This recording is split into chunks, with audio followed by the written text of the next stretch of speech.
Muy buenas tardes a todos, a todas. Les damos la bienvenida desde el Instituto de Estudios Judiciales de la Suprema Corte a este último encuentro, esta actividad sobre forma de solicitar publicidad, medidas cautelares y documentos judiciales ante el registro de la propiedad inmueble de la provincia de Buenos Aires.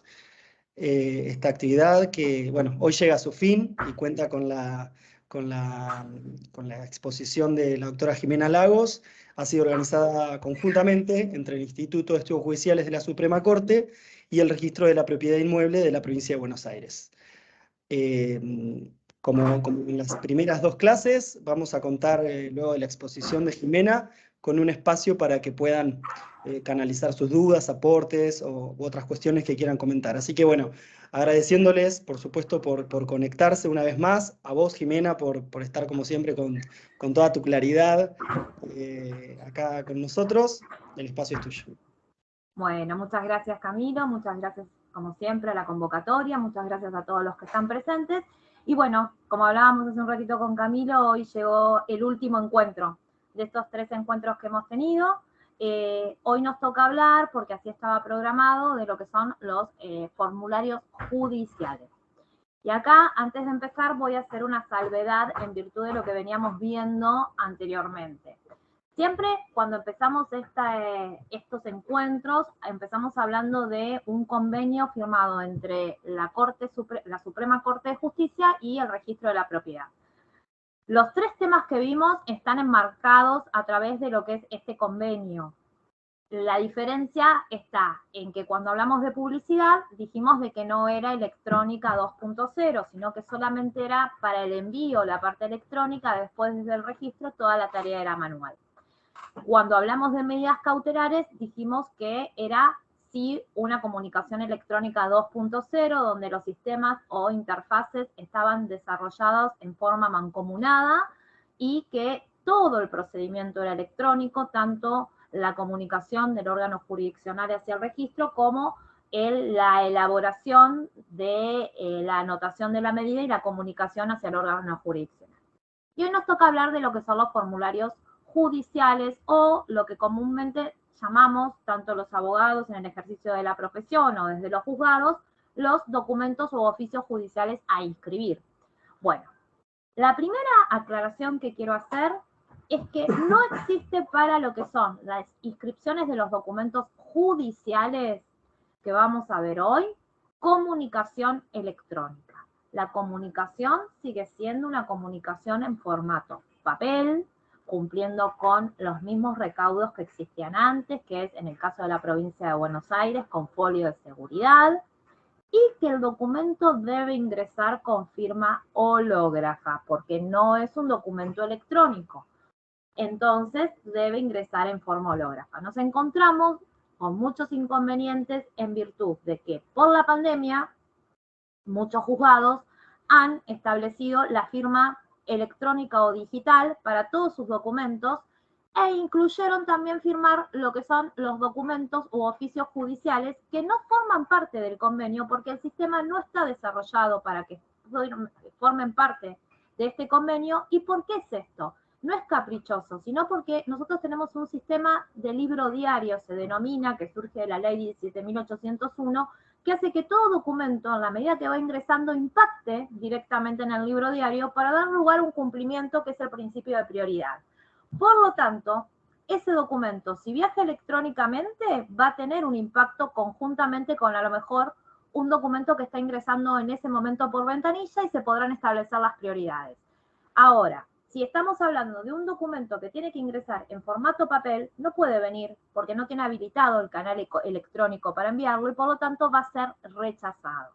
Entonces, es importante esto porque muchos juzgados le piden al profesional que se los libran así y estamos en una comunicación entre que el profesional viene al registro, el registro se lo rechaza, va al juzgado, el juzgado le dice que no, que él lo libra así. No hay ninguna norma que indique que se haya modificado que la comunicación para los oficios judiciales no sea por firma hológrafa. Sí, la norma vigente es esta que figura acá en la filmina, que es la de TR 14 del 2016, que es la que establece, la que aprueba los modelos de oficio estandarizados y que son los modelos de oficios que se deben utilizar, tanto de oficios como de testimonios, para todos aquellos actos que se vengan a inscribir o que hayan sido librados desde el 1 de septiembre del año 2016.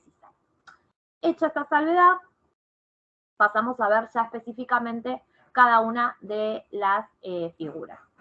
Lo primero que les quiero comentar es que cuando ingresa un documento a inscribirse, conforme la ley 17.801 y la ley provincial que regula la actividad del registro de la propiedad inmueble, las inscripciones pueden ser definitivas o provisorias. Definitivas es cuando no adolecen de ningún defecto y por lo tanto ese documento se toma razón en forma definitiva.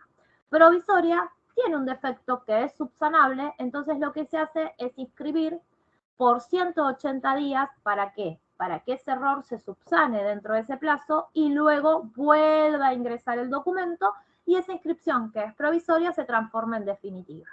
Estos 180 días son 180 días que se cuentan corridos conforme lo establece el Código Civil. Los plazos son, los vamos a contar en forma corrido, días tanto hábiles como inhábiles, y son contados a partir de la fecha de presentación del documento, no desde la fecha que sale, porque también ahí hay a veces alguna confusión. Desde la fecha que llegó al registro se le puso la oblea, el número de entrada y la presentación. Si salió observado y tiene una inscripción provisoria, son 180 días a partir de ese día. Y ahora, ¿qué pasa? Es decir, un poco esto de lo que veníamos hablando. La inscripción definitiva del documento. Cuando el documento cumple con todos los recaudos legales, se produce su toma de razón definitiva, generando el asiento de inscripción correspondiente y estampando la constancia de inscripción definitiva, que comúnmente dentro del vocabulario del registro es denominada plancha, que en realidad se denomina nota de registración, en el caso de la provincia de Buenos Aires, en el folio de seguridad. Y si proviene de esta área jurisdicción, esa inscripción se hace en el testimonio. Es un sello rectangular con una tinta de seguridad de color violácea.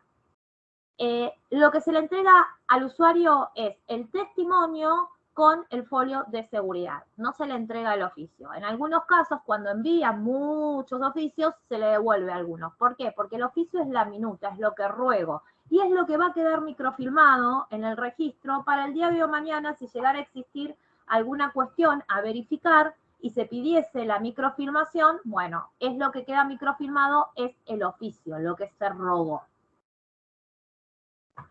Ahora, ¿qué pasa si la inscripción del documento es provisoria? Como estuvimos viendo al principio, podría ser definitiva o provisoria. Si es provisoria, la toma de razón tiene una vigencia por 180 días. Las causales de devolución van a estar en un preimpreso que se les va a adjuntar a ese documento, donde le van a decir cuáles son las causales que dieron lugar a esa devolución. Y depende lo que se le haya observado, van a tener que acompañar cuando lo ingresen nuevamente un testimonio ampliatorio, aclaratorio o rectificatorio. Un oficio ampliatorio, aclaratorio o rectificatorio. Para todo eso va a requerir que ese documento vuelva al juzgado y que en el juzgado se libre o se ordene librar el testimonio ampliatorio, aclaratorio o rectificatorio o el oficio ampliatorio, aclaratorio o rectificatorio. Pero a su vez nosotros tenemos una disposición técnico-registral, que es la 34 del 93, que habilita o da la posibilidad ante determinados errores que se puedan subsanar sin necesidad de tener que volver al juzgado, ingresar toda la documentación y esperar que el juzgado se expida, que es una simple nota firmada por el profesional interviniente en las actuaciones. No requiere de pasar por el juzgado.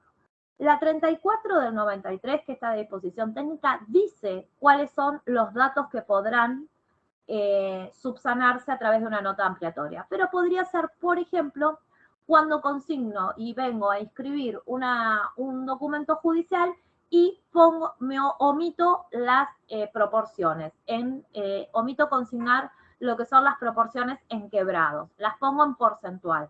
Consignar las proporciones en quebrados es ahora lo vamos a ver, un requisito. Bueno, entonces puede venir una nota del profesional diciendo de que la proporción del 100% se equivale a 1/1.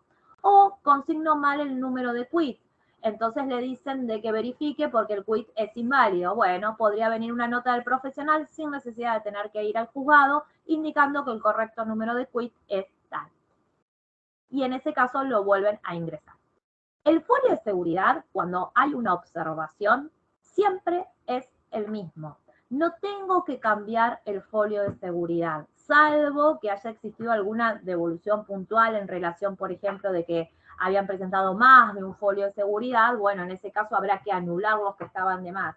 Pero si no, no requiero librar nuevo folio de seguridad ante el nuevo testimonio ampliatorio o ante el nuevo oficio aclaratorio o ampliatorio. Siempre vamos a seguir trabajando con el mismo. O si me piden que rectifique algo en el folio de seguridad, va a ingresar al expediente. En el expediente van a hacer esa rectificación. Por ejemplo, tenían mal puesto la inscripción de dominio en el folio de seguridad. Se va a arreglar en ese mismo folio de seguridad. No hay que hacer un nuevo folio de seguridad y se va a salvar dejando constancia de cuándo se hizo esa rectificación de la matrícula. Esto es importante. Hoy casualmente, atendiendo esto que yo les decía en los chats de los juzgados, me tocó hablar con un juzgado de donde se le había observado porque el folio de seguridad provenía de otro juzgado desde el que venía pidiendo la medida. Se lo había prestado otro juzgado y no habían dejado constancia de eso dentro del folio de seguridad. Es decir, nosotros mirábamos y nosotros desde el registro se veía y se veía que ese folio de seguridad se había dado o se había asignado, ejemplo, al juzgado 2 de La Plata. Y en realidad quien estaba peticionando la medida del juzgado 13 de La Plata. Cuando se comunican me dicen, no, lo que pasa es que nosotros estamos pidiendo porque el juzgado 2, no eran estos los juzgados, ¿no? Pero bueno, el juzgado 2 me prestó el folio de seguridad. Bueno, está perfecto. Eso tiene que surgir, según la DTR 6 del 2010, dentro del cuerpo del folio de seguridad que digan de que este folio de seguridad ha sido suministrado por el juzgado y no hay inconveniente, y firmado por el secretario. Eso que conste en el folio de seguridad, no hay inconveniente. Entonces al rato me volví a preguntar, ¿tengo que hacer un nuevo folio de seguridad? No, no hay que hacer un nuevo folio de seguridad. Subsanando eso en ese mismo folio de seguridad es suficiente. Después, ¿qué pasa? Hasta acá estuvimos hablando el supuesto de que entraba y se tomaba definitivamente, o que entraba y se tomaba en forma provisoria, pero que tenía que subsanarse. Ahora vamos a un tercer supuesto, podríamos decirle, que es lo que se denomina inexactitudes. El documento se ingresa, se inscribe en forma definitiva, pero una vez que se inscribió en forma definitiva, se dan cuenta que hay una inexactitud en ese asiento registral. Hay un error en ese asiento registral. Bueno, por ejemplo, que le pusieron el segundo nombre, rogaron que el segundo nombre era Marcelo y cuando en realidad el segundo nombre era Marcial. Se confundieron, vino el oficio así, nosotros lo escribimos así y en realidad era otro. Bueno, eso es una inexactitud, porque lo que dice registralmente no es la realidad. Bueno, ahí ¿cómo se corrige eso? Bueno, una vez inscrito el documento, surge la necesidad de corregir algún dato por incorrecto o incompleto, o la necesidad de incorporar alguna circunstancia que varía el derecho registrado. Se confecciona un nuevo testimonio autónomo con su correspondiente folio de seguridad, obviamente con el oficio, expedido con el objeto de subsanar la inexactitud resultante del documento oportunamente inscrito. Sigamos con el ejemplo. Ingresó un testimonio en su momento, ingresó un oficio donde nosotros nos decía que lo teníamos que anotar el inmueble, era por ejemplo una subasta, que la teníamos que ingresar el inmueble a nombre de Juan Marcelo Rodríguez. Y nosotros lo anotamos a nombre de Juan Marcelo Rodríguez. Cuando sale inscripto se dan cuenta que está anotado a nombre de Juan Marcelo Rodríguez cuando en realidad es Juan Marcial Rodríguez. Bueno, van a tener que ir al expediente, le van a tener que manifestar esta situación al juez. El juez va a tener que librar un testimonio rectificatorio y un oficio rectificatorio con su correspondiente folio de seguridad. Y es eso lo que va a ingresar al registro. nosotros vamos a tomar razón de esa rectificación del segundo nombre y entonces el título para esa gente va a ser el testimonio de subasta inscripto con su correspondiente folio de seguridad y el testimonio rectificatorio inscripto con su correspondiente folio de seguridad. Esto, fíjense que hago la aclaración de que digo que si se robó así y nosotros la anotamos tal cual se robó. Porque después está el supuesto también donde el registro se confunde. Cuando en vez de poner, rogaron que teníamos que anotar Marcial y anotamos Marcelo. Bueno, entonces en ese caso sí se arregla a través de un reclamo administrativo en la oficina de consultoría, donde se adjunta el testimonio, se acompaña el oficio y se dice, yo pedí que lo anoten a nombre de Juan Marcial Rodríguez y lo anotaron a nombre de Juan Marcelo Rodríguez. Entonces, en ese supuesto no tengo que pedir un testimonio rectificatorio ni un oficio rectificatorio. El supuesto de la inexactitud, estamos refiriéndonos a que nos equivocamos cuando el dato está mal en el testimonio y en el oficio. Entonces, ahí sí tengo que subsanarlo a través de un testimonio y oficio rectificatorio. Autónomo. Después, dentro del ámbito de la provincia de Buenos Aires, nosotros vamos a trabajar para todo lo que son los documentos judiciales con folio de seguridad. El folio de seguridad sigue existiendo. Dejó de existir para lo que eran medidas cautelares porque la comunicación es electrónica. Pero para todo lo que son documentos judiciales sigue existiendo lo que es el folio de seguridad. Conforme lo establece la disposición técnico registral 8 del año 1995, todo documento de origen judicial de la provincia de Buenos Aires tiene que traer folio de seguridad. Ese folio de seguridad tiene que estar suscripto por el titular del órgano jurisdiccional, no por el secretario, no por el auxiliar letrado, sí por el juez. Ese folio de seguridad tiene que estar vinculado a la documentación. Hay juzgados que tienen un sellito que dice que se vincula y otros que lo pone a mano y lo firma el secretario. Pero toda la documentación tiene que estar vinculada con el número del folio de seguridad. Tiene que constar en el mismo la medida que se quiere registrar. Y en el caso de que haya salvaduras, que haya enmiendas, estas deben ser salvadas. En el campo de observaciones se debe dejar constancia y se deben salvar con la firma ahí sí del secretario o auxiliar letrado. La disposición técnico registral 4 del 2010 es la que dice que este requisito del folio de seguridad aplica a todos los documentos de origen judicial de la provincia de Buenos Aires, independientemente de la fecha en la que hayan sido expedidos. ¿Por qué? Porque este folio de seguridad comenzó a ser una exigencia a partir del año 1995.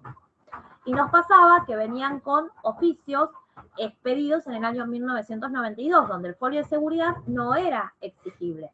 Bueno, en el 92 no era exigible, a partir del 95 lo comenzó a hacer, y si yo hoy traigo a registrar un documento que por una cuestión X no se registró en el tiempo que correspondía, sino que se registró en forma tardía, y tiene que cumplir con los requisitos del folio de seguridad. Y si es, como en el ejemplo, un documento del 92, lo va a tener que hacer, va a tener que presentarlo en el juzgado y va a tener que venir acompañado del folio de seguridad.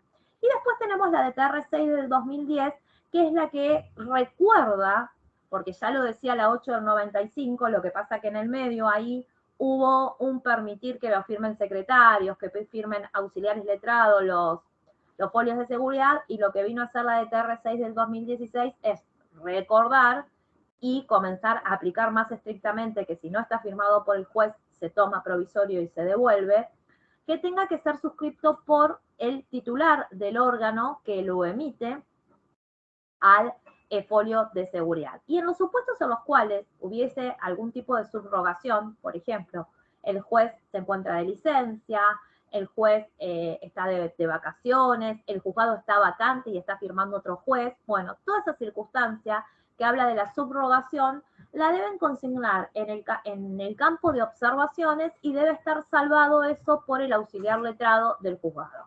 Esa aclaración que tiene que existir. O en el supuesto este que les comentaba hoy del préstamo del folio de seguridad. Son todas cuestiones que la DTR 6 del 2016 dice que se deben aclarar en el campo de observaciones del folio de seguridad, y esa aclaración suscripta por el secretario del juzgado. A partir del año 2016, todo documento de origen judicial que proviene de órganos jurisdiccionales de la provincia de Buenos Aires ingresan con lo que se denomina carátula rogatoria. Es una carátula rogatoria muy similar, acá la ven en imagen, a las que se tomó el modelo de las carátulas rogatorias de ingreso notarial de los títulos, porque ¿qué pasaba? Los documentos judiciales suelen entrar y salir varias veces del registro. Y también suele pasar de que como no son documentos que llevan reservas o en realidad dejan pasar a veces y se caen las provisorias y hay que volverle a dar una nueva entrada, un nuevo número. Y nos encontramos con el testimonio, que termina siendo título para la gente, lleno de obleas a los costados, lleno de sellos rojos, que son los sellos de auditoría que indicaban cuándo había que reponer, y que no era algo estético para entregarle al ciudadano como título. Entonces, se estableció la posibilidad de hacer una carátula judicial, que esta carátula judicial lo que va a hacer es, en ella se van a consignar los obleas de los números de entrada, tantas entradas como existieran, entonces va a hacer que el testimonio quede limpito, y lo mismo va a pasar con la calificación de auditoría. Si auditoría considera que hay algo a calificar, lo va a consignar el sello dentro de la carátula rogatoria y no por el testimonio. Entonces, cuando después ustedes tengan que entregarle al cliente el oficio, el testimonio escrito, le van a entregar un testimonio limpio, sin todos esos stickers que solían haber al margen del mismo. Esta carátula rogatoria lo que va a consignar es la inscripción de dominio, el partido, el tipo de inscripción, como ya vimos en la clase anterior, si es matrícula, si es folio. Todo eso lo voy a tener que consignar dentro de la carátula rogatoria, que son estos puntitos que figuran acá. Esta carátula rogatoria la voy a bajar, como dice en la filmina, desde la página del registro, es donde bajo la carátula rogatoria, la parte de descargas, aparece lo que es la carátula rogatoria, y también aparece en el reverso, que acá se los traje en una filmina, cómo llenan cada uno de estos campos. Estos campos que están acá con los puntitos verdes en la filmina anterior, tienen una numeración. Y por detrás se dice qué se debe consignar en cada uno de esos campos. Es muy común que nos consulten si esa carátula rogatoria tiene que estar firmada por el juzgado. Es indistinto, lo puede firmar el juzgado, lo puede firmar el abogado, no hay inconveniente, no requiere, muchas veces lo que hacen es ya sale el título desde el documento judicial desde el juzgado, el abogado hace todo el proceso en lo que tiene que ver sellos en ARBA, y una vez que culmina ahí, imprime la carátula rogatoria y la imprimen y la firman ellos mismos, no hay inconveniente, no requieren tener que pasar nuevamente por el juzgado. Después tenemos el anexo 1. El anexo 1 es importante, es obligatorio, se tiene que acompañar, viene conjuntamente con lo que es la carátula rogatoria, porque es sobre cómo voy a liquidar las tasas, cómo voy a liquidar lo que voy a abonar. Porque acá hay una gran diferencia con lo que estuvimos viendo en las clases anteriores, que las tasas las pagábamos a través de una boleta que generábamos porque eran tasas fijas y era a través de unas boletas que nosotros pagábamos. Acá no. Acá el timbrado es ir a las cajas timbradoras del Colegio de Escribanos y abonar directamente el timbrado. Para saber qué tengo que abonar, voy a tener que hacer una liquidación en esta parte, que es el anexo 1, donde voy a tener que indicar si estoy trabajando sobre un inmueble, sobre más de un inmueble, si, por ejemplo, fuese una sucesión, si es solo declaratoria de herederos o es una declaratoria concesión. Todos esos datos los voy a tener, si tengo que tener en cuenta la evaluación fiscal, voy a tener que consignar el monto, porque si es un porcentual de esta, tiene que saber quién califica sobre cuál fue la base imponible de ese porcentual. Toda esta es la liquidación que antes que existiera la carátula rogatoria, la solía hacer el abogado en una nota, en un papelito, en un Word. Bueno, ahora formó parte de lo que es la carátula rogatoria. Y después tenemos el anexo 2, que no es obligatorio, solo lo tienen que usar en los casos en los cuales los inmuebles que vengan a inscribir superen la cantidad de inmuebles que pueden consignar en el campo de la carátula rogatoria, que sería de la firmina anterior, de esta. Si supera la cantidad de inmuebles, que son 3 que puedo cargar acá, voy a tener que utilizar lo que es el anexo 2. Si no, no es necesario utilizar el anexo 2 porque solo en los casos en los cuales supere más de 3 inmuebles donde voy a tener que poner todos los datos acá. Eso sería la carátula rogatoria. La carátula rogatoria va para todo documento judicial de la provincia de Buenos Aires. No estoy hablando de medidas cautelares, no es para medidas cautelares, por eso yo la clase anterior no se los di y no se los expliqué. Es para los oficios judiciales de inscripción. Y ahora vamos a ver que cuando ingresamos al registro vamos a ingresar, ya dijimos, folio de seguridad, dijimos carátula rogatoria, el documento judicial, va a venir el testimonio. ¿Qué es el testimonio? El testimonio es un documento extendido por el secretario del juzgado interviniente que recoge el auto o resolución dictada por el juez en cual se reconoce el derecho. En este caso, si fuese un testimonio en una declaratoria de herederos, sería en el que se le reconoce el carácter de heredero a una o más personas. A su vez, va a venir acompañado también de el testimonio judicial, el folio de seguridad, el oficio judicial. Y acá es importante saber esto. El oficio hace las veces de la rogatoria. Por eso acá les puse la ley 11.643 y el decreto reglamentario que es el 5479 en su artículo 5. Ese oficio judicial es un oficio por inmueble. Puede ser que ustedes vengan a inscribir, por ejemplo, una subasta de 5 bienes y que en el testimonio sale toda la sentencia donde se subastaron esos 5 inmuebles. Ustedes van a tener que adjuntar ese testimonio con 5 oficios y ahora, ojo con el tema del folio de seguridad. El folio de seguridad lo que hace es legalizar el testimonio. Yo tengo un único testimonio. Yo voy a acompañar un único folio de seguridad porque estoy legalizando ese testimonio.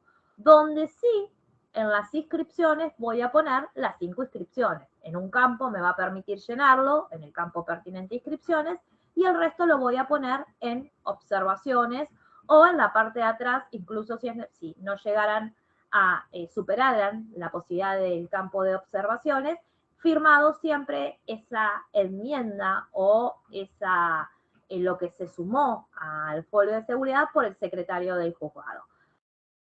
La carátula rogatoria, que lo estuvimos viendo recién, certificado número 1 de catastro. El certificado número 1 de catastro va a ingresarse para todo documento judicial, a excepción de uno que vamos a ver al final. Pero en principio, si no, va siempre certificado 1 de catastro. El certificado 1 de catastro, nosotros desde el registro no requerimos de que sea un certificado actualizado. Si ustedes lo tienen en el expediente y lo pueden desglosar y acompañar, no hay problema. Sí, lo que le vamos a pedir actualizada es la evaluación fiscal del año de presentación de la documentación en el registro. No sé si se los va a permitir el certificado número 1 de catastro no actualizado, sellos. Ahí ya es otro organismo y deberían verlo con ellos. Nosotros lo que sí requerimos es la evaluación fiscal del año de presentación en el registro. Y también, previamente al ingreso al registro, tiene que pasar por visado de sellos. Mucha documentación observada que ingresa sin visado de sellos. Si viene sin visado de sellos, automáticamente esa documentación ya va a ir a una inscripción provisoria. Porque para nosotros poder tomar hoy en día un documento de carácter judicial, previamente tiene que venir con visado por parte de sellos. En el caso de que estuviésemos hablando de un testimonio ley 22.172, es decir, lo que es extraña jurisdicción, va a tener que venir el testimonio con la firma del juez, el secretario y el sello de agua. Va a tener que venir el oficio rogatorio, pero en este caso suscripto por el abogado de la provincia de Buenos Aires, donde van a tener que dar cumplimiento a la disposición técnico registral 2 del 2003 y 8 del 81, que indican que tienen que pasar el abogado con ese oficio por la caja de visaciones del Colegio de Abogados, visar, pagar por esa visación el aporte pertinente, y luego, antes de ingresarlo al registro, pasar por la oficina que hay dentro del registro, que es de la Caja de Abogados, donde lo que hace es controlar, legalizar esa avisación que se hizo, de alguna forma, y ponerle es un preimpreso donde indica de que fue legalizado por la autoridad competente y tiene validez para ese día de ingreso en el registro. Y después, como en caso de que fuese de provincia, también llevan certificado 1 de catastro y también llevan visado de sellos por parte del Ministerio, visado de sellos de ARBA o catastro. Ahora, declaratorias de herederos. ¿Okay? Vamos a empezar ahora ya a ver los documentos judiciales que entran con mayor frecuencia dentro del registro. La declaratoria de herederos se trata de un instrumento público, de un documento autorizado con las solemnidades exigidas por la ley y los funcionarios competentes, por el cual el juez reconoce a ciertas personas la calidad de herederos o sucesores de otra persona que fue fallecida. ¿Qué autos tienen que estar y qué es necesario que se consignen? Bueno, tiene que estar consignada la parte dispositiva de la declaratoria de herederos, es decir, la parte pertinente donde dice que por fallecimiento de fulanito de tal, lo suceden en carácter de universales herederos tal y tal persona. Y el auto que ordena inscribir en el registro de la propiedad esa declaratoria de herederos. Eso es en el caso de que estemos hablando de una sucesión a intestato. Tanto en el testimonio como en el oficio van a encontrar en la DTR 14 del 2016 que están los modelos de oficios y de testimonios y que indican la transcripción de estos autos que son de carácter obligatorio. En el caso de que estemos hablando de una sucesión o de la inscripción de una ADH testamentaria, también vamos a tener que consignar la parte dispositiva de la declaratoria, la parte pertinente del testamento, el auto que aprueba el testamento y que lo instituye como heredero, a quien se había designado, y el auto que ordena inscribir. También tiene que estar transcripto. Muchas veces omiten, ponen todos los autos y no ponen el auto que ordena inscribir las declaratorias en el registro. En ese caso se toma provisorio y sale observado. Ahora, también puede darse que la declaratoria de herederos no solo ingrese una declaratoria, sino que ingrese acompañado con una cesión de acciones y derechos hereditarios. Bueno, en ese caso vamos a tener que transcribir también la parte dispositiva de la declaratoria de herederos y la transcripción pertinente de la cesión de acciones y derechos hereditarios. ¿Y cuáles son las partes pertinentes de la cesión de acciones y derechos hereditarios? Los datos de la cesión como el número de escritura por el cual se efectuó la cesión, la fecha, quién fue el funcionario autorizante, quién fue el cedente, quién fue el cesionario, si fue gratuita o fue onerosa, y el auto que ordena la inscripción de la declaratoria de herederos junto con la cesión de acciones y derechos hereditarios.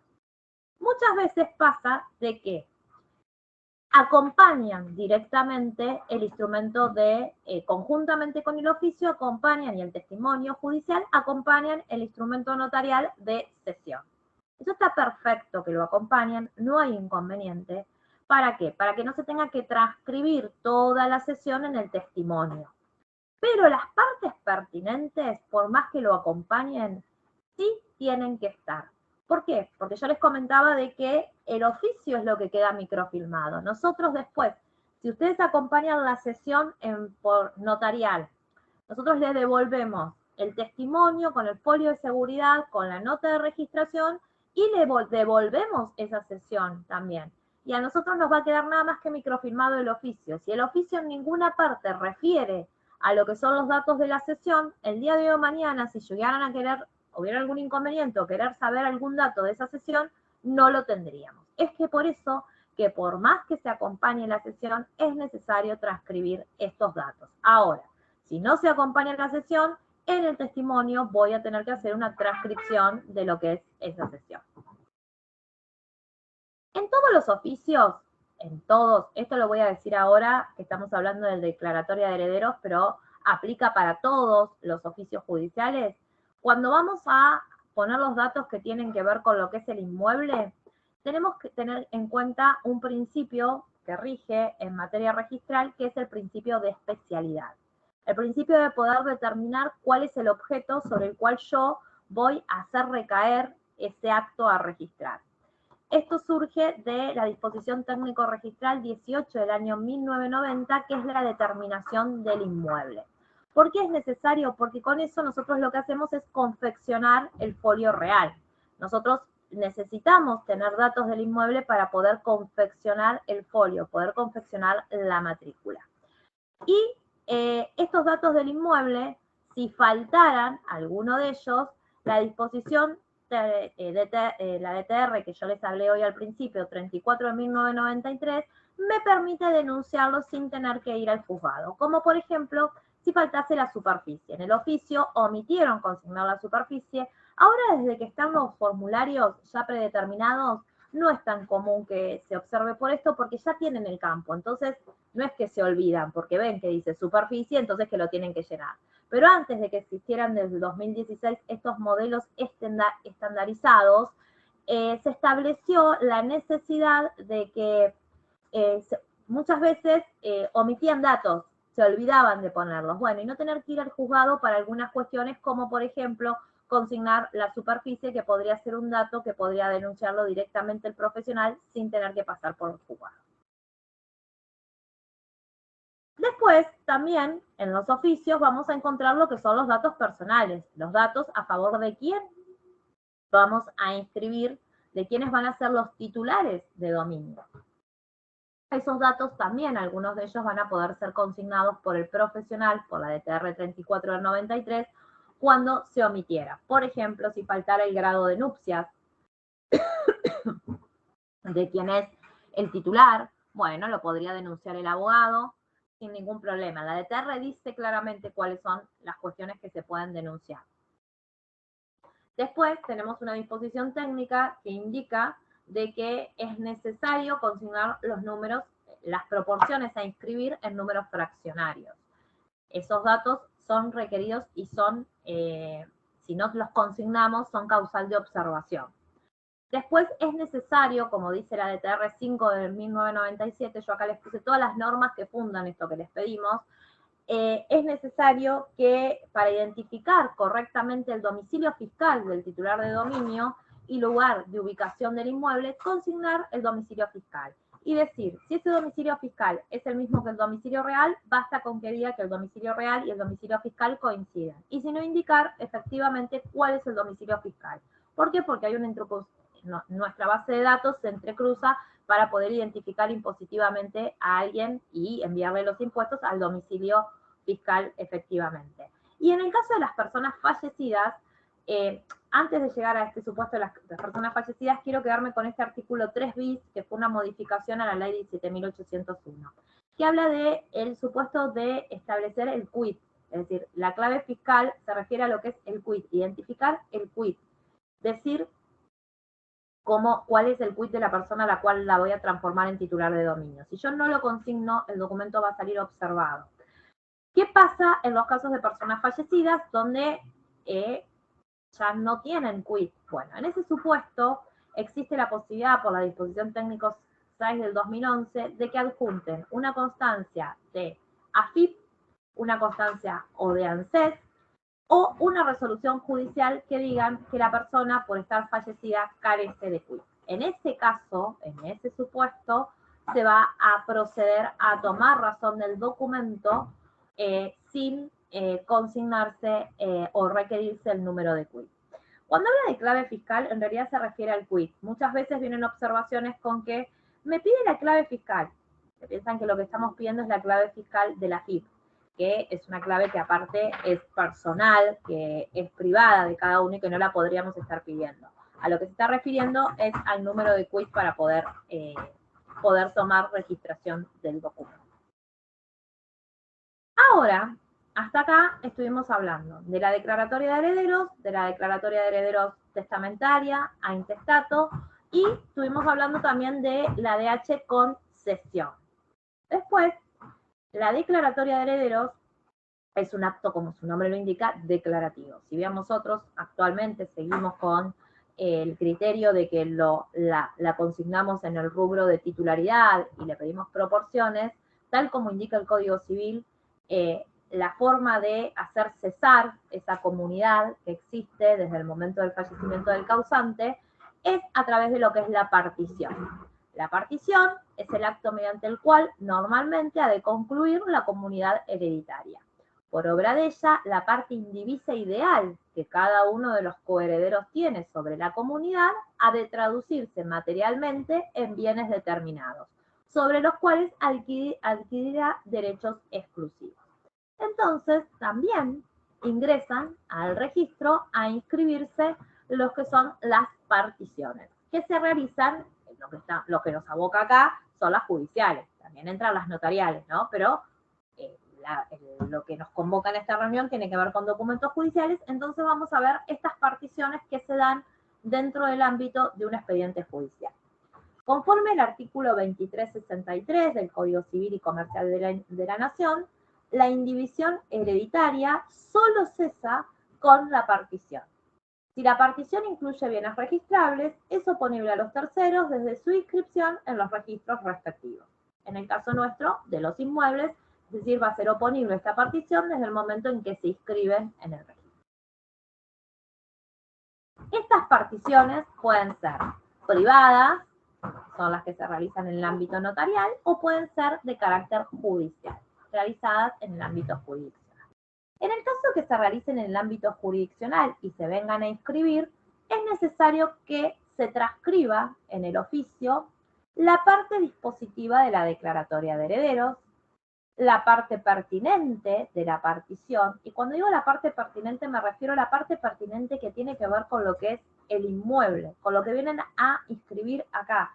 Pasa que muchas veces se trata de gente que tiene un montón de bienes, entra en ese acuerdo particionario la adjudicación, la partición y consecuente adjudicación de un montón de ellos, pero de cosas que a veces cosas que no tienen que ver con el registro de la propiedad inmueble, como automotores, como vendrían a ser bienes muebles, registrables, embarcaciones, y consignan todo eso, lo cual da lugar incluso a veces hasta a la confusión de quién escribe.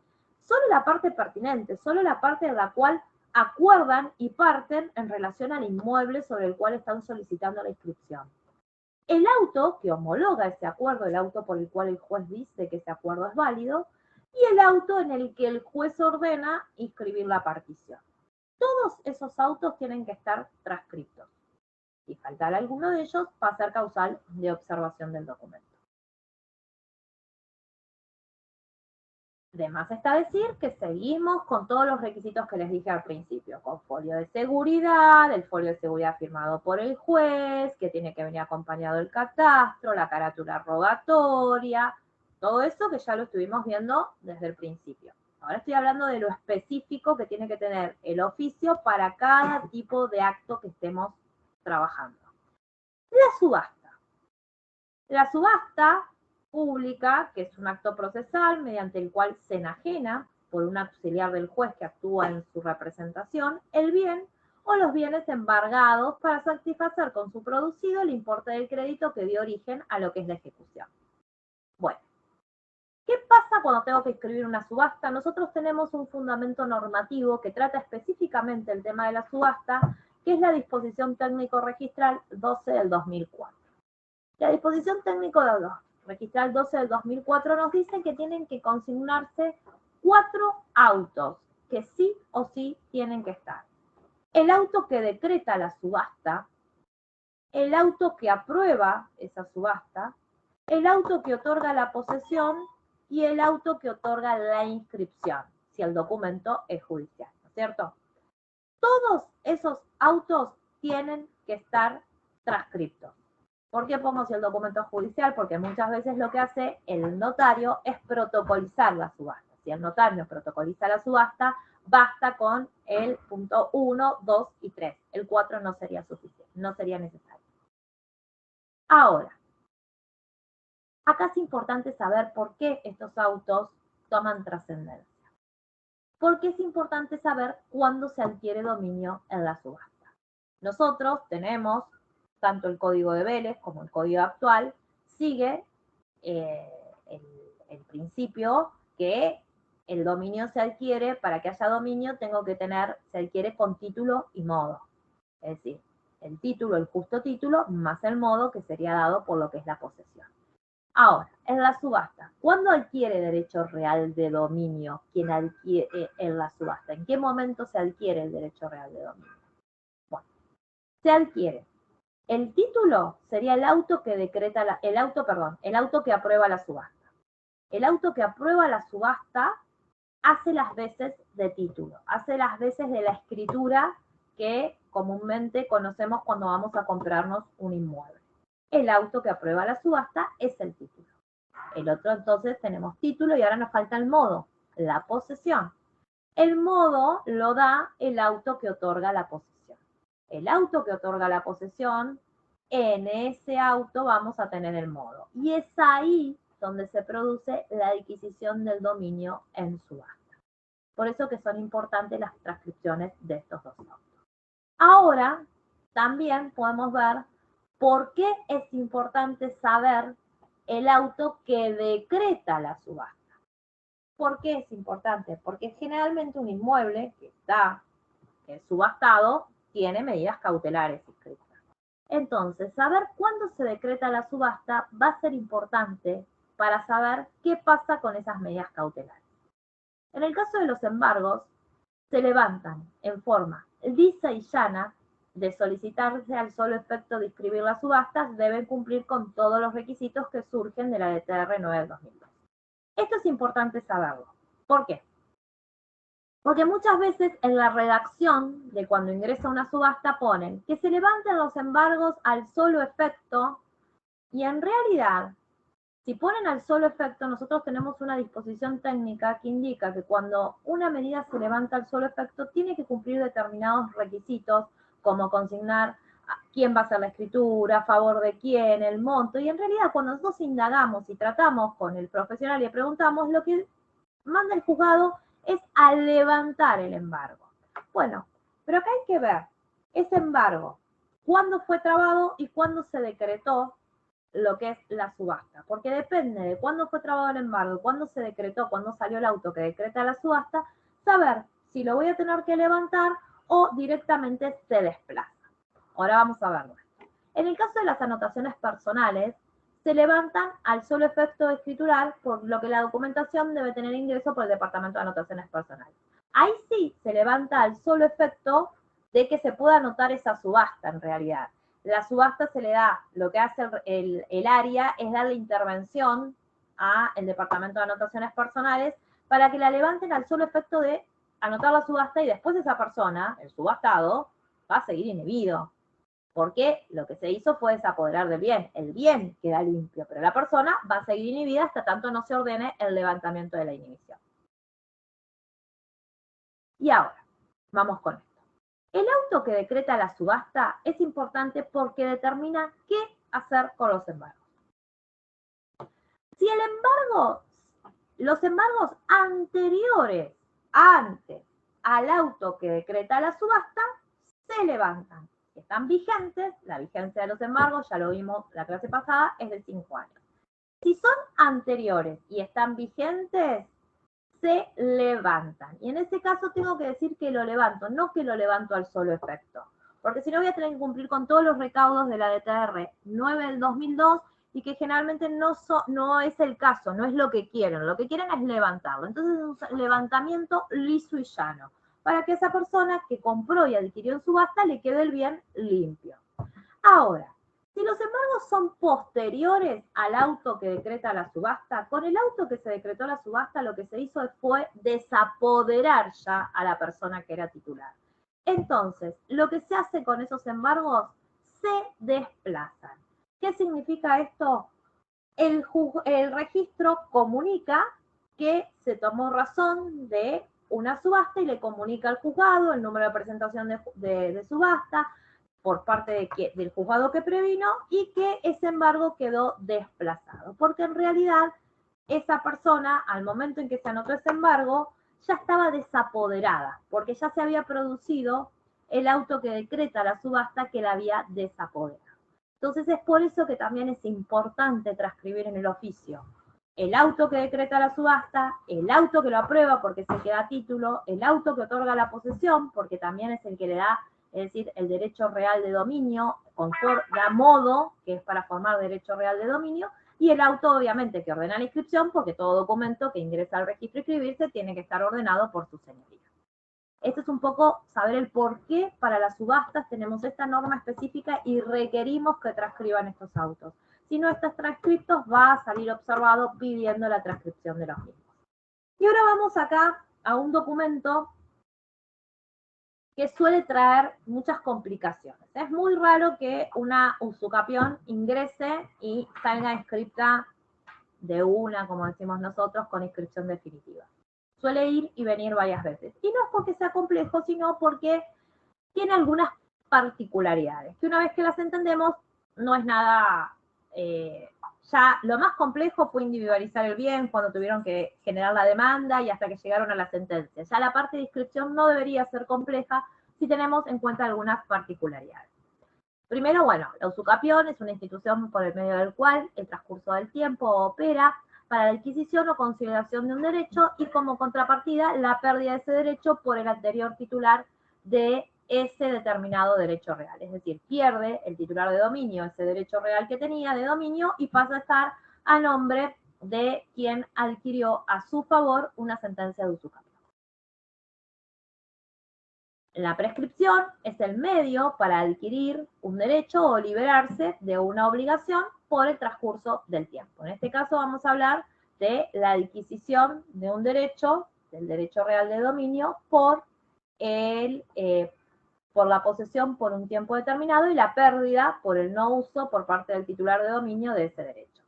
Liberatoria, se libera de una obligación por el transcurso del tiempo y adquisitiva, adquiere un derecho por el transcurso del tiempo. Conforme el artículo 1897, la prescripción adquisitiva es el modo por el cual el poseedor de una cosa adquiere un derecho real sobre ella mediante la posesión durante un tiempo fijado por la ley, que va a adquirir ni más ni menos que el derecho real de dominio.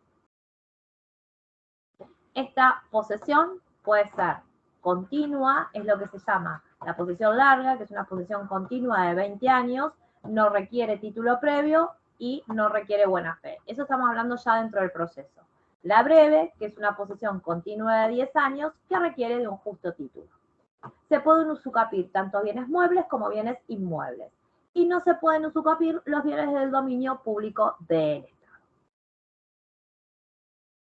Ahora, a los fines de su inscripción en el registro de la propiedad se requiere testimonio judicial con folio de seguridad, oficio de inscripción y oficio de cancelación.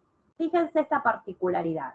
En los casos anteriores siempre les estaba hablando yo del testimonio con un oficio o con varios oficios si eran varios inmuebles, pero de el mismo acto. Acá les estoy hablando del testimonio judicial, que lo que va a hacer, como vimos al principio, lo que era el testimonio, que era reproducir toda la sentencia judicial, con un oficio que ordena inscribir, pero otro oficio que ordena cancelar.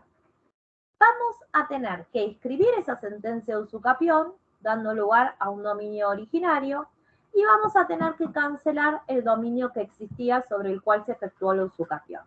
Vamos a tener que acompañar un oficio por cada bien que se pretende usucapiar. Y ahora vamos a ver esto, estas particularidades. El testimonio constituye el título de propiedad para el usucapiente. No tiene otra cosa. Aquel que inició un proceso de usucapión y la sentencia le fue a favor, su título es el testimonio. El día de mañana él quiere venderlo, va a tener que ir a la escribanía cuando le piden título antecedente y llevar ese testimonio. Tiene que entrar en un sucesorio porque falleció, va a acompañar o se va a acreditar en el sucesorio con ese testimonio. Entonces, ese testimonio es un testimonio que tiene que tener más datos que a lo mejor el resto de los testimonios, porque es el título que tiene la parte. En el caso del ADH, a lo mejor el testimonio con transcribir la sentencia de la declaratoria es suficiente. ¿Por qué? Porque va a estar acompañado del título de origen, va a estar acompañado de esa compraventa y originariamente que compró el causante y luego acompañado, complementado con la declaratoria de herederos. En este caso es título. Entonces, la transcripción de la sentencia tiene que tener de dónde surge la cancelación del dominio antecedente y la adquisición del derecho real de dominio para o por el usucapiente. De la sentencia debe surgir la fecha de adquisición de dominio, siempre que la misma sea posterior al 3 de agosto del 2015, porque este es un requisito que estableció el nuevo Código Civil. El nuevo Código Civil dijo que era necesario determinar en forma expresa en la sentencia cuándo era la fecha de adquisición de dominio. Y es por eso que es un requisito que nosotros desde el registro calificamos, que esté en el testimonio y que esté en el oficio. Debe encontrarse transcripto el auto que ordena inscribir la sentencia en el registro de la propiedad, los datos del inmueble según el plano de usucapión tienen que estar, y los datos del nuevo titular de dominio, porque eso sería y haría las veces de la escritura de compra-venta de las partes. Entonces, todos estos datos tienen que estar sí o sí en el testimonio y así surge del modelo de la disposición técnico-registral 14 del 2016. Ahora, ¿qué tiene que contener el oficio de inscripción? Debe encontrarse transcripta la parte pertinente de la sentencia, el auto que ordene escribir en el registro de la propiedad. Debe contener los datos del inmueble según plano de usucapión. El de inscripción tiene que ser los datos del inmueble según el plano de usucapión. Hay una particularidad. Nosotros tomamos contacto recién con el plano de usucapión cuando vienen a escribir el documento judicial. Es un plano que antes no se comunica al registro. Entonces, cuando ustedes elaboran el oficio, deben ajustarse a este plano que también lo deben acompañar. La designación, la nomenclatura catastral, la ubicación del bien, la partida, las medidas, los linderos, la superficie, si es una unidad complementaria o una unidad funcional, el plano pH, todo eso tiene que surgir de acuerdo al plano de mensura para prescribir. Se deberá dejar constancia también en el oficio, lo que les decía recién, la fecha de la adquisición del dominio, siempre y cuando la sentencia sea posterior al 3 de agosto del 2015. El titular resultante de la usucapión, y en ese caso, si es persona humana, consignar el apellido, el nombre, el DNI, el quit, el quil, la fecha de nacimiento, la nacionalidad, el estado civil, el grado de nupcias, el apellido y nombre del cónyuge, el apellido y nombre de los padres si fuese soltero, el domicilio fiscal y real y la parte indivisa en números fraccionarios. Todos esos son datos que se deben consignar en todos los oficios y acá los repetimos y que ya estuvimos viendo al principio de la clase cuál era la normativa por las cuales exigían cada uno de ellos, ¿no es cierto? El grado de familia también. Hoy en día con el nuevo Código Civil tenemos grado de familia, así que sí, se puede consignar, si lo tuviera, ¿no? Obviamente no es un requisito, pero se puede consignar. Se debe transcribir el auto judicial que ordena en el oficio de cancelación. Esto era el oficio de inscripción recién. Ahora nos vamos al de cancelación. Se debe transcribir el auto judicial que ordena cancelar el dominio por usucapión. En el anterior, fíjense que en la inscripción decíamos transcribir la parte pertinente de la sentencia, es decir, el que ordena inscribir. Y acá vamos a tener que transcribir el que ordena cancelar el dominio porque hubo una sentencia de usucapión. Y ahora, acá lo importante, por eso está remarcado más en negrito, corresponde consignar los datos del inmueble de acuerdo a cómo constan en el asiento registral, antecedente u origen. Generalmente ustedes es un requisito que pidan un informe de dominio para poder iniciar un proceso de usucapión.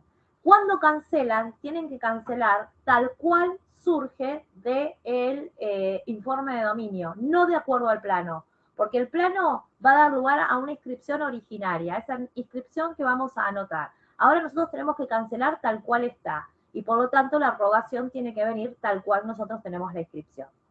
Tenemos que consignar la ubicación del bien, la designación, según título, plano antecedente, la partida inmobiliaria, las medidas, los linderos, la superficie, la unidad complementaria o la unidad funcional, el plano pH si lo hubiera, la nomenclatura catastral, todo de acuerdo a la información vigente que tiene el registro. Ahora, ¿qué pasa con el tema folios de seguridad? Esto va a venir acompañado de un folio de seguridad. Y se acuerdan que yo les decía que el folio de seguridad lo que hacía era legalizar el testimonio. Les dije que legaliza el testimonio y que por lo tanto iba, si teníamos un único testimonio, un único folio de seguridad. Pero también les expliqué que después íbamos a tener o íbamos a ver algunas excepciones. Bueno, acá vamos a empezar con algunas de ellas. Tenemos, como ya lo dije, la de TR8 del 95 y la de 6 del 2010, que dice que el testimonio y el oficio de inscripción deberán estar vinculados al folio de seguridad. El oficio de cancelación deberá ser acompañado con su correspondiente folio de seguridad. Es decir, que vamos a tener un testimonio, el de la sentencia, un oficio de cancelación, supongamos que cancelamos solo un inmueble, ¿no? Un oficio de cancelación y un oficio de inscripción. Y cada uno de ellos, de estos oficios, va a tener un folio de seguridad. Cada documentación vinculada a su folio de seguridad. Por lo tanto, el oficio de cancelación va a estar vinculado al folio de seguridad de cancelación, el oficio de inscripción vinculado al folio de seguridad de inscripción. Las medidas van a ser en un folio de seguridad cancelación, en otro folio de seguridad inscripción. Solo en caso de excepción podrá acompañarse un folio de seguridad vinculando los dos oficios, inscripción y cancelación. Esto surgió de un instructivo, que es el instructivo 14 del 99, pero que es a modo excepcional. Y esto que yo les venía diciendo, en virtud de tantas observaciones que vemos en las usucapiones, donde, bueno, eran documentos que venían muchas veces observados y ya en la última venía ahora con esta observación, bueno, se permite por instructivo tomarlo con un solo folio de seguridad. Pero lo correcto es que se trabaje como la forma en que yo les mencioné recién. Un folio de seguridad para la cancelación, un folio de seguridad para la inscripción y cada documentación vinculada con su correspondiente oficio. Ahora, existe, les dije, que el plano de mensura nosotros tomábamos conocimiento, no teníamos antes conocimiento como ocurre con el resto de los planos de mensura que no son para prescribir, que se nos comunican. El registro recién toma conocimiento de la existencia de esta mensura para prescribir cuando ingresa la sentencia a inscribirse. Entonces, se debe acompañar el plano.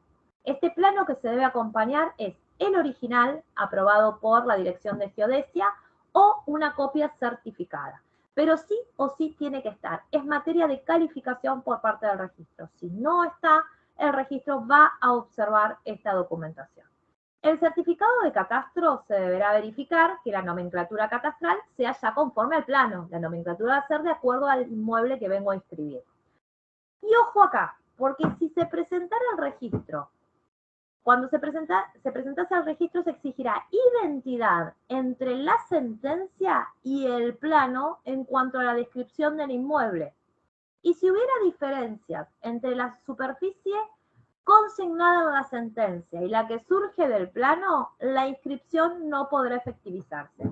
Ha pasado que han traído a inscribir y hay diferencias de la sentencia, que es lo que ordena el juez a usucapir en cuanto a la superficie, y lo que dice el plano sobre el cual se hizo el plano para hacer la sentencia de usucapión. Entonces eso no se inscribe, los abogados han tenido que volver atrás el proceso, ir otra vez al expediente y es bastante engorroso. Por eso siempre nosotros vamos a controlar que el plano hable de una superficie a usucapir y que sea la misma superficie la que surge de lo que es la sentencia. Bueno. Medidas cautelares. ¿Qué pasa con las medidas cautelares que pudiese llegar a tener ese bien sobre el cual se va a hacer la usucapión? Bueno, por tratarse de una inscripción originaria, se desplazarán todas las medidas cautelares que afecten al dominio a cancelar, siempre que se trate de una usucapión total. Si se cancela parcialmente, se deberá comunicarse al juzgado la variante registral. No las vamos a desplazar, sí lo que le vamos a decir al juzgado embargante de que hay una usucapión y que hoy el titular de dominio en tal proporción es tal y tal persona. Pero si la usucapión fuera total, le vamos a hacer como se entiende que es una inscripción originaria y nace un nuevo dominio, de hecho, para tener una nueva inscripción, se procede al desplazamiento. Según el artículo 1905, que este es un artículo que incorporó el nuevo Código Civil y Comercial de la Nación, prevé que la sentencia deberá fijar la fecha en la cual, cumplido el plazo de prescripción, se produce la adquisición del derecho real. Esto es un requisito que es materia de calificación registral, como yo les venía diciendo recién. En otras palabras, deberá calificarse que en la transcripción de la sentencia, que surja del testimonio de oficio, conste claramente la fecha en la cual se adquirió el dominio. Refiere a cuándo se cumplieron los 20 años de posesión. La sentencia declarativa de prescripción larga no tiene efecto retroactivo al momento en que comienza la posesión. La resolución que confiere el traslado de la demanda debe ordenar la anotación de litis a fin de proceder a su publicación para terceros. Esto es una novedad también del artículo 1905, que al momento de iniciar un usucapión, el juez tiene que ordenar, del mismo momento que ordena traslado de demanda, ordenar anotar la medida cautelar de anotación de litis. Esta medida cautelar, como toda medida cautelar, el proceso de anotación es exactamente igual al que vimos la clase anterior. Es una medida cautelar que recae sobre un inmueble, hay que anotarla con el modelo de medidas cautelares sobre inmuebles. Si es de la provincia de Buenos Aires, viaja electrónicamente y no tiene un plazo diferente de caducidad. Caduca a los 5 años. Nosotros sabemos que un proceso de usucapión suele durar más de 5 años. En esos casos van a tener que reescribirla, esa medida. No es que porque el juez la determina de oficio o porque surge del código tiene un plazo diferente. El juez va a tener que ordenar, para nosotros registro, va a tener que ordenar reescribir esa anotación de litis, que hoy en día es un requisito a toda demanda que se inicie de usucapión. Y acá vamos a venir con un documento que dejé para los dos últimos, este que era de usucapión y este del segundo testimonio, que traen muchos inconvenientes, es decir, son los que más inconvenientes traen a la hora de determinar cómo inscribir un documento judicial. Y estamos hablando de los segundos testimonios. Los segundos testimonios que provienen de los órganos jurisdiccionales, es decir, porque un segundo testimonio también lo puede ordenar y inscribir un escribano. Acá estamos hablando del supuesto donde vengo a inscribir un segundo testimonio, ya sea de un documento judicial, por ejemplo, un segundo testimonio de una declaratoria de herederos, o un documento notarial, pero que lo ordena inscribir ese segundo testimonio el juzgado. Entonces, vamos a ver qué nos dice el artículo 308 del Código Civil, que tuvo una incorporación en relación a aquellos testimonios, segundos testimonios o ulteriores copias que se venían a inscribir donde surgían obligaciones pendientes. Y dice: el escribano deberá dar copia o testimonio de la escritura a las partes. Ese instrumento puede ser obtenido por cualquier medio de reproducción que asegure su permanencia indeleble, conforme a las reglamentaciones locales. Si alguna de las partes solicita nueva copia, el escribano deberá entregarla, excepto que la escritura contenga la constancia de alguna obligación pendiente de dar o de hacer a cargo de otra de las partes. En este caso, se debe requerir la acreditación en instrumento público de la extinción de la obligación, la conformidad del acreedor o la autorización judicial que debe tramitar con la citación de las partes del acto jurídico. Entonces, supongamos que el supuesto que está hablando es una compraventa con hipoteca. Una compraventa con hipoteca, para expedir una segunda copia o ulterior copia, voy a tener que tener o la conformidad del acreedor, o va a tener que haber una autorización judicial para que se expida, o va a tener que venir acompañada del instrumento público que determinó que esa obligación ya se canceló, por ejemplo, de la cancelación de la hipoteca. Eso es lo que dice el Código Civil respecto del segundo testimonio. Antes, lo novedoso de esto que le decía el Código, es que antes no permitía estas opciones, no permitía ni que venga el acreedor prestando el asentimiento, ni que se acompañe el instrumento público que demuestre que se había extinguido ya la obligación. Solo permitía que por vía judicial se autorice a la expedición de esa copia. Ahora tenemos las tres opciones como válidas.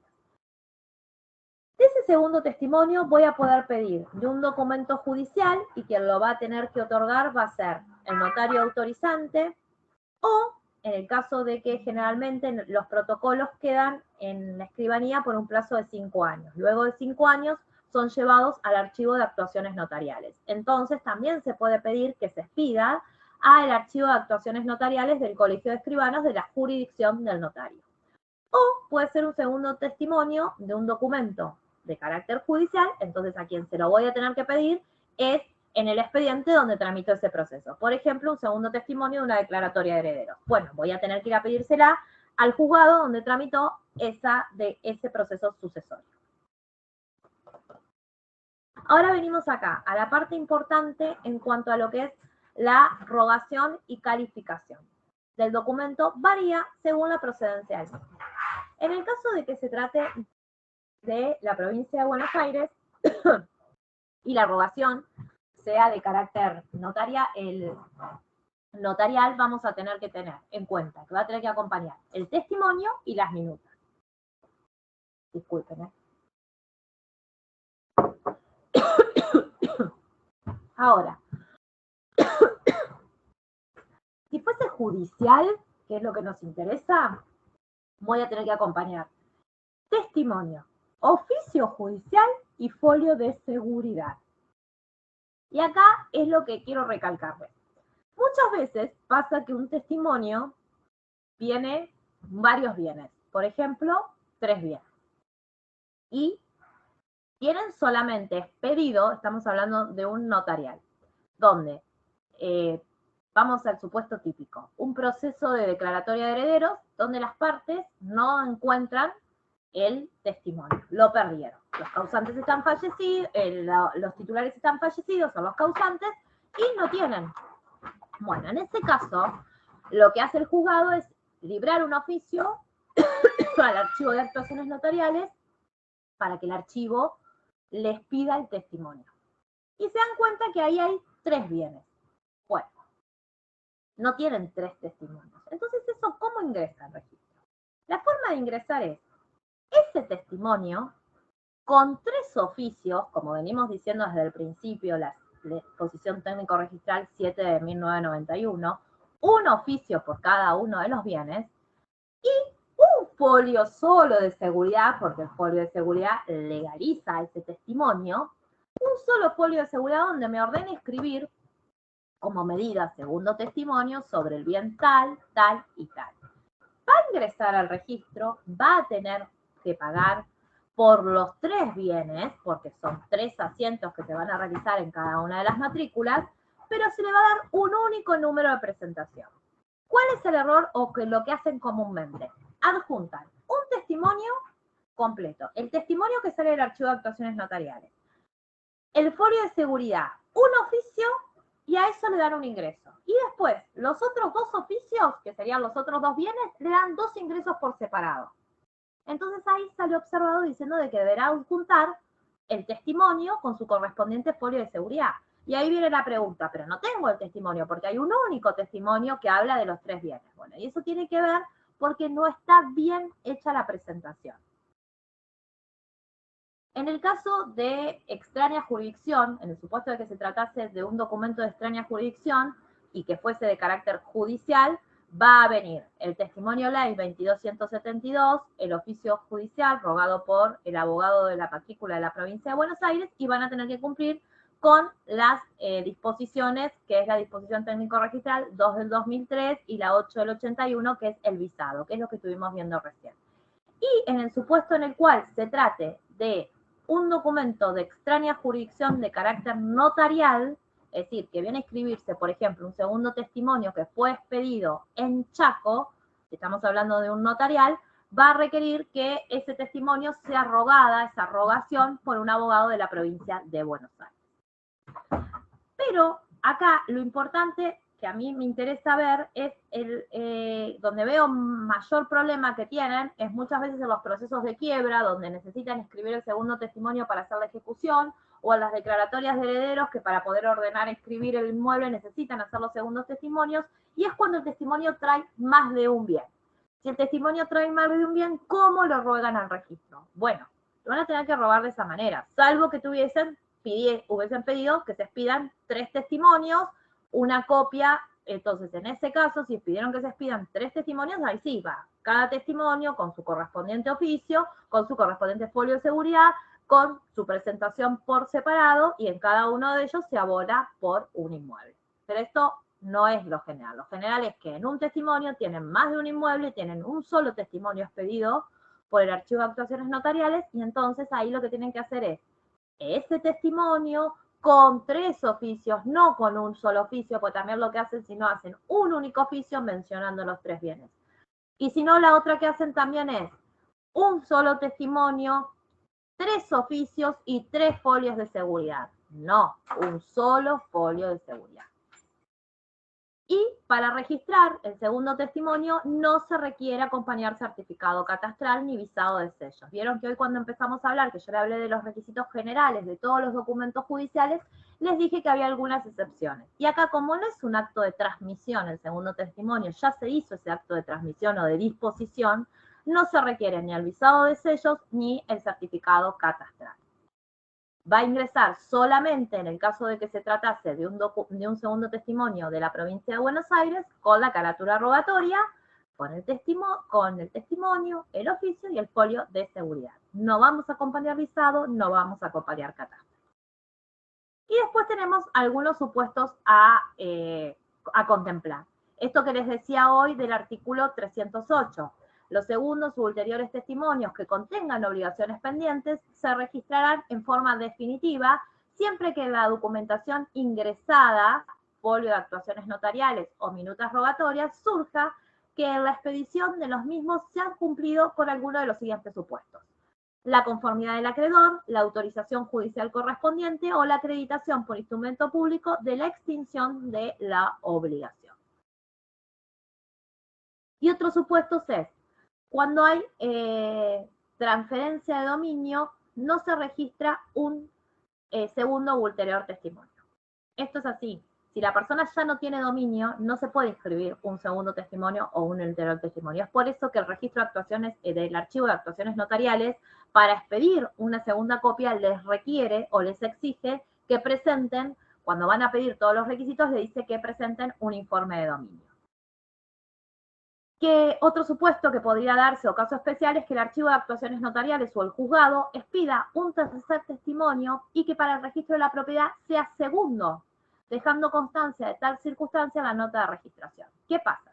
El archivo de actuaciones notariales o el juzgado, cuando expide algo que es de él, propio de él, va a expedir de acuerdo a la cantidad de copias que sacó. Puede ser que esas copias a lo mejor se requirieron para algo que no necesitaba venir a inscribirse al registro, o no vinieron a hacerlo el trámite y no lo escribieron.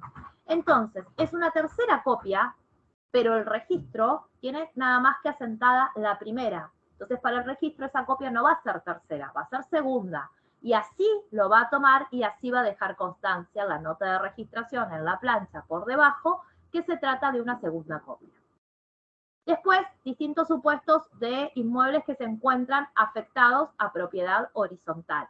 En el caso de los inmuebles que se encuentran afectados a propiedad horizontal y yo tengo que solicitar un segundo testimonio, voy a tener que limitar la rogación a la unidad funcional por la cual yo requiero ese segundo testimonio. Y en los supuestos de, caso similar al anterior, en los supuestos de existencias de planos de mensura, división y unificación, también voy a tener que limitar la rogación porque hay un plano, hay varios inmuebles y voy a tener que limitar la rogación a la parcela sobre la cual yo quiero o necesito que se inscriba ese segundo u ulterior testimonio. Y después tenemos un caso también de segundo testimonio y rectificación simultánea. Muchas veces pasa que se inscribe la escritura originariamente y, por ejemplo, se puso mal la fecha o se puso mal el número de escritura cuando se asentó. Entonces, ¿ahora qué pasa? Cuando piden el segundo testimonio, nosotros cotejamos y vemos que la escritura, vamos a un caso muy común, pusieron escritura 54, la escritura es la 54, pero está asentado o está registrado como escritura 55 o como escritura 53. Entonces nosotros ahí decimos de que rectifica el número de escritura porque no es conforme a nuestros asientos. y en realidad la escritura correcta es la que vienen acompañando. Bueno, en este caso se permite que en ese mismo acto que se ruega el segundo testimonio, se ordene la rectificación del asiento. Porque si no, estamos en una situación de ¿cómo voy a arreglarlo si no tengo el título para poder rectificar? Si yo no tengo título inscripto, no voy a poder rectificar ese número de presentación. Bueno, entonces, para que no quede en un callejón sin salida, se permite que el archivo de actuaciones notariales, cuando emite su minuta de inscripción, si su inscripción fuese administrativa, rectifique, por ejemplo, en este ejemplo, el número de escritura diciendo que el correcto número de escritura es tal, o en el caso de que fuese judicial, que se ordene escribir el segundo u ulterior testimonio y se rectifica el número de escritura, siendo el correcto tal. Entonces se rectifica y luego se escribe el número de la escritura. Son actos que se pueden realizar en forma simultánea. Bueno, habiendo llegado, ya hemos llegado aquí a la última filmina, y estos serían los documentos judiciales que con mayor trascendencia ingresan al registro y que mayor observación tienen, son los que surgen de la 14 del 2016, y el resto de los documentos judiciales que pudiesen llegar a entrar aplica todas las generales que estuvimos viendo recién en cuanto a los datos del inmueble, el dato de las personas, y lo que van a variar son los autos dispositivos, obviamente. Así que bueno, de mi parte ya estaría lo que tenía planificado charlar. Obviamente que estoy a disposición para lo que consideren. Buenísimo, Jimena, muchas gracias siempre por tu claridad, que bueno, también se ve reflejada en los comentarios de la gente que te escucha. Acá estoy leyendo que Nadia Michelle Gonzalo ha escrito algo en el chat. No sé si vos, Jimena, podés verlo, si no te lo leo igual. Porque estoy... ¿Qué me decís? Ella Nadia Michelle Gonzalo. Estimada, si existe un testimonio de oficio librado por el juez con folio de seguridad para inscribir... pará, porque se me corta acá. Acá. Estimada, si existe un testimonio de oficio librado por el juez con folio de seguridad para escribir una declaratoria de herederos, pero una de las herederas quiere hacer una sesión posterior a ese testimonio ya librado, ¿se debe escribir obligatoriamente? Fue ingresado en el RPBI, pero devuelto con la leyenda. Aclarar inscripción de dominio en oficio y completar datos de la heredera del oficio. ¿Se puede esperar los 180 días a hacer la sesión de derechos y luego pedir un testimonio rectificatorio autónomo agregando el testimonio inicial de la sesión y escribir testimonio? A ver, bueno, a ver si te entiendo. El tema es así. Son dos cuestiones diferentes. Primero fue, es decir, el registro te lo observó por una determinada cuestión. En el medio de esa observación del registro, entiendo de que deciden hacer, una de las herederas decide hacer una sesión de acciones y derechos hereditarios.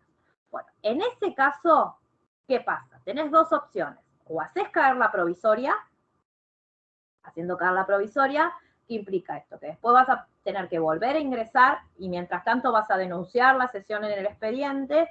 Una vez que denuncias la sesión en el expediente te van a hacer, y ahí lo que va a venir es ordenarse, inscribir declaratoria concesión, va a entrar todo nuevamente, vas a tener que pagar las tasas registrales nuevamente, de acuerdo, porque se te cayó la provisoria de la declaratoria y de acuerdo a la tasa de la sesión, el acto que vas a rogar e inscribir es declaratoria concesión. Eso sería un supuesto. Ahora, puede ser que vos inscribas, como hasta ahora, que cumplas con esto que te pide la observación, si estás dentro de los 180 días, que lo inscribas, y te va a quedar inscrito a favor de uno de los herederos que realiza una sesión. Si la sesión la realiza a favor de uno de lo que eran herederos, no a un tercero, puede venir después a inscribirse con posterioridad y no hay inconveniente. Tenés ya la DH inscripta y después el juzgado lo que va a ordenar es inscribir esa sesión. Ahora, si esa sesión no es a favor de uno de los herederos y es a favor de un tercero, no lo vas a poder hacer por esa vía y te van a decir que tenés que ir por la vía que corresponde. Solo es a favor. Se permite inscribir la sesión a favor de terceros cuando viene conjuntamente con la declaratoria de herederos. No sé si he sido clara, si no, volveme a preguntar, que no hay ningún inconveniente.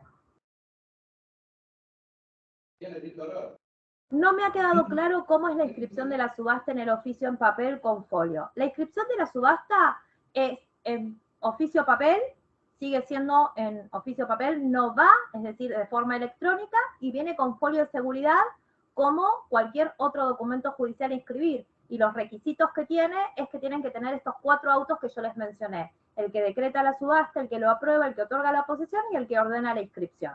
Pero no hay otra posibilidad de inscribir la subasta que no sea a través de documento papel.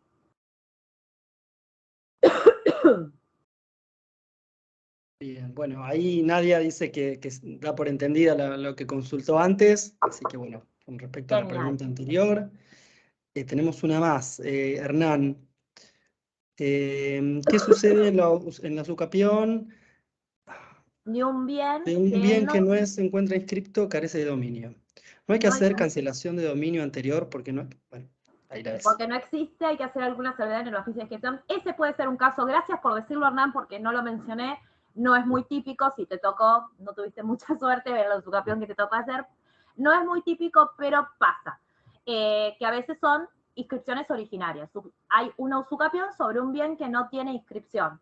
En ese caso viene sin cancelación, y en el cuerpo del oficio y el cuerpo de la sentencia debe surgir de que se trata de la usucapión sobre un bien que carece de inscripción. De hecho, para poder generalmente, en el proceso, como presentar una inscripción de dominio es un requisito, pasa que no pueden presentar un informe de dominio, es un requisito, no pueden presentar el informe de dominio porque lo presentan y nosotros no tenemos nada que informar porque no lo tenemos inscripto.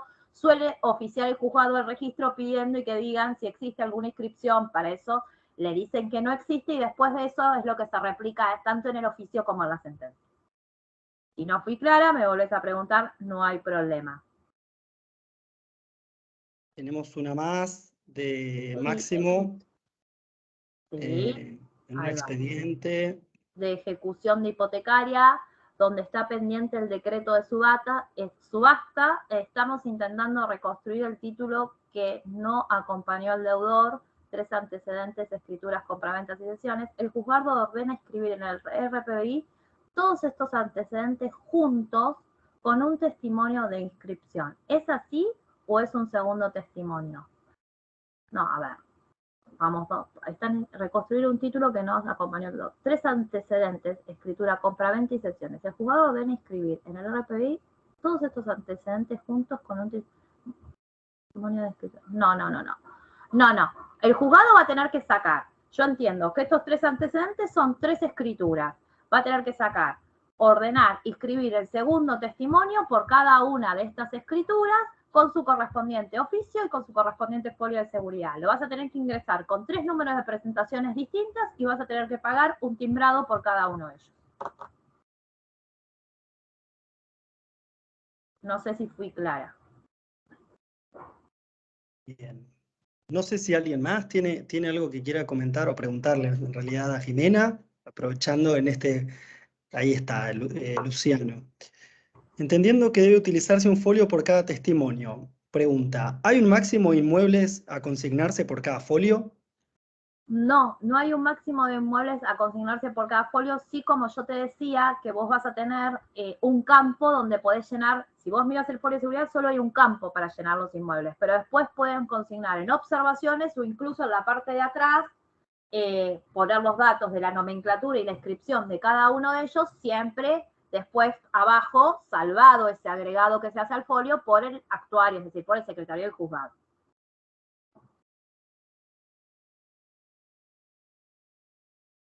Bueno, mientras tanto, y a ver si aparece alguna última consulta, recordarles que todos los videos de los 3 encuentros los pueden encontrar en el canal de YouTube del Instituto, por si se perdieron de alguna de las clases o quieren ver los videos de otras temáticas. Doctora Lain agradece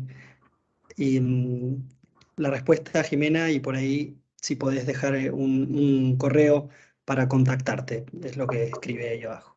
Mira, para contactarme a mí, yo estoy todos los días en la atención, es decir, yo atiendo a los abogados, atiendo en el registro de la propiedad, no sé si sos de La Plata, pero yo en el registro de la propiedad atiendo a los usuarios que vienen, es decir, estoy en la parte de consultas en el registro de la propiedad acá en sede central, en 44, 4 y 5, o en sector consultoría y orientación registral. Ahí, es decir, estoy yo y otras colegas más también, que están totalmente todos capacitados para poder atenderlos, donde atendemos y evacuamos todas las dudas, las consultas, incluso no solamente cuando sale observado, sino hasta preventivamente. Yo creo que te enganché en el chat, puede ser, y puede ser, no sé. Soy la que contesta el chat, así que puede ser. Generalmente el chat es para los órganos jurisdiccionales. Yo lo que les suelo decir es que si quien se contacta por el chat, porque así está habilitado, así está creado y por este convenio con la Corte, ¿no? Que si quien se conecta por el chat es un abogado de la matrícula, lo invito o trato de contestarlo o invitarlo al lugar donde puede encontrar las respuestas. Y sí, con gente de los juzgados sí, solemos hablar todos los días porque somos Paula o yo las que atendemos el chat para los órganos jurisdiccionales también. Bueno, creo que podemos ir cerrando acá. Jimena ha sido muy, muy útil, creo que lo demostró la asistencia, la concurrencia y también las preguntas que hubo en estos 3 encuentros. Y me parece que eso nos compromete a seguir con esta temática en algún encuentro en el futuro. Ahí a Daniela tiene algo más, vamos a ver con Daniela. En el En el caso, a ver, para que lo abro. en el caso de la inscripción, se me fue. Sí, a mí también, para que ya lo corro, ahí está. Chucu, ¿dónde me fui? A ver, acá. Gracias. Para los matriculados del Departamento Judicial de Prada, dejamos tu mail. A ver. En el caso de inscripción de una declaratoria de herederos cuyo título antecedente es una disolución de sociedad conyugal donde bajo una misma matrícula había 2 inmuebles. Uno se vendió y el otro que se pretende inscribir. Al ingresar al RPBA la observaron requiriendo se corrija el número de matrícula. ¿Cómo hago la aclaración? Sí, igual acá tendría que ver la documentación porque es medio extraño. Puede darse el caso de que una matrícula tenga más de un inmueble, pero eso es más que nada en un folio. En una matrícula es medio raro. Pero a la pregunta es decir, ¿cómo haces la aclaración? Si solamente tenés que aclarar en cuanto a lo que es el número de inscripción, lo podés hacer por la 3493 y no tendrías necesidad de que pasar por el juzgado. Es una aclaratoria, una nota que vos hacés adjuntando a la documentación. Pero te vuelvo a decir, me gustaría... es como un caso muy puntual donde tendría que ver bien la documentación, de ver bien lo que se te observó y se te pidió. Pero si es eso tal cual, con una nota no habría inconveniente. Después, nosotros en el juzgado ordenamos la inscripción de una declaratoria de herederos conjuntamente con un acuerdo particionario. Está bien. Pero nunca ordenamos homologación. Se inscribe igual, gracias. En realidad no se debería. Vos viste que yo dentro de los autos que marqué son el auto que ordena, que transcribe la parte dispositiva de la declaratoria, el que aprueba el auto, el que aprueba el acuerdo particionario, el que ordena escribir la partición y el que aprueba, es decir, el que le da fuerza de sentencia, el que le da fuerza homologatoria a ese acuerdo particionario que se hizo. Así que deberían estar todos esos autos transcritos. Excelente. Bueno, muchas gracias por todo. Gracias. No veo más preguntas, ¿no? No, vamos, ahí está. Sí, pues no me quiero quedar que a nadie no le haya respondido. Está muy bien. Bueno, Jimena, nuevamente agradecerte, comprometerte para en otra oportunidad de estar en este espacio. También agradecer a todas las personas que se han conectado, bueno, hoy y el resto en las anteriores clases. Y bueno, eso. Saludarlos. Bueno, no, en realidad la agradecida soy yo. A mí esto me gusta y me encanta poder charlar y hacer estos intercambios que a veces hablamos tanto con los juzgados como con los abogados, pero a través de los papeles. Y bueno, y acá estar así en esta clase, la verdad que fueron 3 miércoles que fueron muy lindos. Y bueno, como te decía hoy, voy a extrañar los miércoles a la tarde, tengo que pasar a dar la clase. Así que para cuando nos necesiten, nos convocan, no hay inconveniente. Fantástico. Bueno, muchas gracias a vos, al registro y a todas las personas que nos acompañan. Bueno, que tengan una linda tarde. Hasta luego. Adiós. Chao.